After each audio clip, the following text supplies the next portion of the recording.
சீர்காழிக்கு 12 பெயர்கள். ஒன்று பிரமபுரம். ஏன்? பிரம்மா வழிபட்ட தலம். படைப்பு கடவுள் பிரம்மா வழிபட்ட தலம் பிரம்மபுரம்.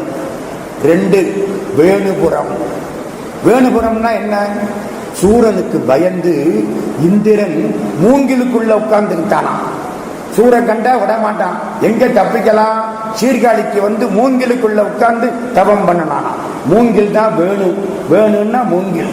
வேணுகோபாலனுங்கிறீங்கல்ல, மூங்கில் உள்ள புல்லாங்குழலை ஏந்தியவன். வேணுன்னா மூங்கில். சூரனுக்கஞ்சிய இந்திரன் மூங்கிலுக்குள்ளே இருந்து தவம் செய்த தலம் வேணுபுரம். புகலி. தேவர்கள் கடைசியாக வேற இடமே கிடைக்காம புகழடைந்த இடம் புகலி. 12 பேருங்க அதுக்கு.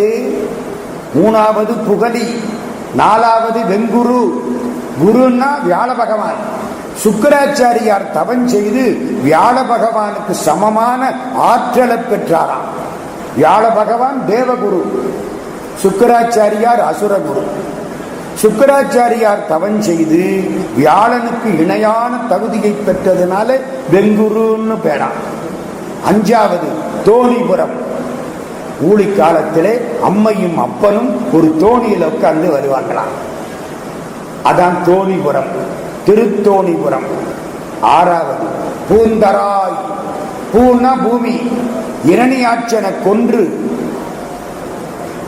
வராக அவதாரம் எடுத்த பெருமாள் பூமியை தூக்கிக்கிட்டு வந்து கையில பூமியை வச்சபடி கும்பிட்டாராம் இவரை. யார? சீர்காழி பெருமானை. தரித்த இடம் பூந்தராய். பூமியை தரித்த பெருமான் இரணியாட்சங்கிட்டிருந்து பூமியை காப்பாற்றி கொண்டு வந்த திருமால் வழிபட்ட தலம் பூந்தராய். சிரபுரம். அமிர்தத்தை கொடுத்த பொழுது 2 ராட்சசர்கள், அரக்கர்கள், அசுரர்கள் உள்ள புகுந்துட்டான்.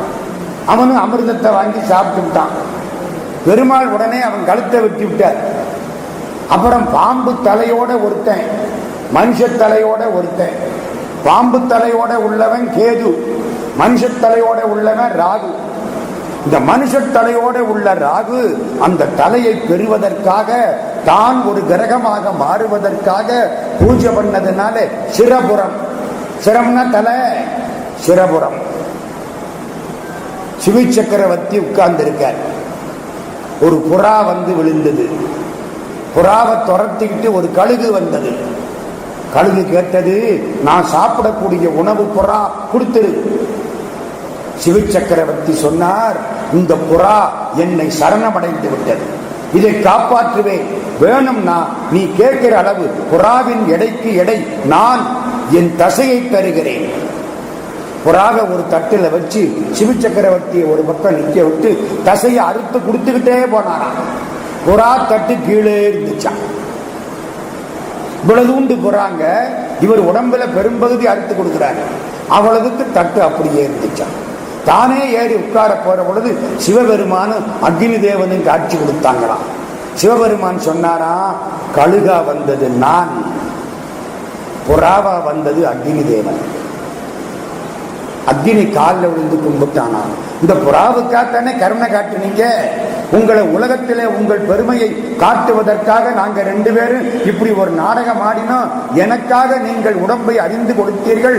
அந்த பாவம் எனக்கு, நான் போய் வழிபாடு பண்றேன்னு அந்த புறா சீர்காழியில வந்து வழிபாடு பண்ணதுனால புறவம். எத்தனை பேராச்சு? 8 பேராச்சு. 9வது யாதவர்கள். முனிவர் சாபத்தினாலே சண்பை புல்லை புடுங்கி ஒருத்த மேல ஒருத்த எரிஞ்சு செத்து போட்டாங்க. அதெல்லாம் மகாபாரதம். யாதவர்கள் சண்டை போட்டு இறந்து போனார். சண்பை புல்லுன்னு ஒரு புல்லு, அதை புடுங்கினா எல்லாம் உலக்கையா மாறிச்சு. ஒருத்தனை ஒருத்தன் அடிச்சுக்கிட்டு செத்து போயிட்டா யாதவ வம்சமே அழிகிறாப்புல ஆகிப்போச்சு. கிருஷ்ண பரமாத்மா அங்கிருந்து வந்தாராம். சிவபெருமான் காலில் விழுந்தாராம். இனிமே இவங்க சண்பப்புள்ள புடுங்கினா அது உலக்கையா மாறக்கூடாதுன்னு வரங்கேட்டு வாங்கிட்டு போனாராம். அதுக்கப்புறம் யாதவ வம்சம் தலைத்தது. சண்பைனா ஒரு புல்லு. சண்பை புல்லை கையிலே வைத்துக் கொண்டிருக்கக்கூடிய பெருமான் வந்து கேட்டு வரம் பெற்றதுனாலே இந்த ஊருக்கு சண்பைன்னு பேர். காளி. காளி மாதா வழிபட்டதுனால காளி பின்னாலே பொதுலகரம் சிறப்புலகரமாக மாறிவிட்டது. காளின்னு பள்ளத்துக்கு போடுற லா தான் போடணும், தமிழுக்கு போடுற லா பின்னால மாறி போச்சு. நம்ம சொல்றோம் இல்ல, லா லா வித்தியாசம் இல்லாம காளி காளின்னு ஆகிப்போச்சு. காளிங்கன் என்ற பாம்பும் காளி மாதாவும் பூஜித்த தலம். கொச்சை வயம். பராசர முனிவர் படகுல போறார். படக ஒரு அழகான பொண்ணு ஓட்டிட்டு இருக்கா. அவ உடம்புல மீன் நாற்றம் அடிக்குது, துர்நாற்றம், மச்சகண்டின்னு அவளுக்கு பேரு. பராசர முனிவர் கூட உட்கார்ந்து இருக்கார். இந்த மச்சகண்டியோட படகுல போறார். இந்த மேல நிமிர்ந்து பார்க்கிறார். நட்சத்திரங்கள் நல்லா இருக்கு. இந்த மாதிரி நட்சத்திரம் சேர்ற பொழுது ஒரு ஆண் குழந்தை பிறந்தா அறிவாளியா பிறப்பான். அதனால அந்த பொண்ணுகிட்ட சொல்றார், அம்மா இப்ப நேரம் நல்ல நேரம், இப்ப உனக்கு ஒரு குழந்தைய கொடுக்கிறேன், அவன் உலகத்துல பெரிய அறிவாளியா இருப்பான். அப்படி பிறந்தவர் தான் வேதவியாசர். மச்சகந்தி. அப்ப இவர் சொன்னாரா, உன்னுடைய உடம்பு துர்நாற்றத்தை நான் மாற்றுகிறேன், பரிமளகந்தியை ஆக்கிவிடுறேன். அப்படி பரிமளகந்தியாக மாற்றி அந்த துர்கந்தத்தை மாற்றுவதற்காக அவர் அங்கிருந்து நினைத்து வழிபட்ட தலம் சீர்காழியம். கொச்சைனா துர்கந்தம், பயம்னா நீங்குவது, கொச்சை பயம்னு பேர். கடைசியிலே நம்முடைய மலங்களை எல்லாம் கழுவக்கூடியது திருக்கழுமலம். எத்தனை பேர் ஆச்சு? 12 பேர். எந்த ஊருக்கு? சீர்காழிக்கு.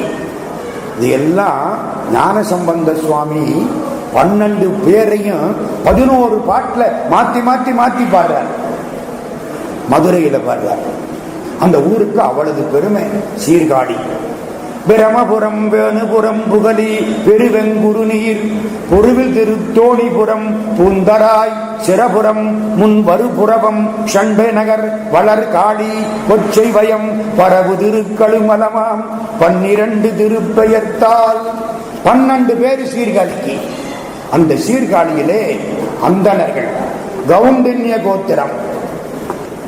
கவுண்டின்ய கோத்திரத்து அந்தணர்கள் சிவபாத இருதயர், நெஞ்சத்திலே சிவபாதத்தை வச்சவர்.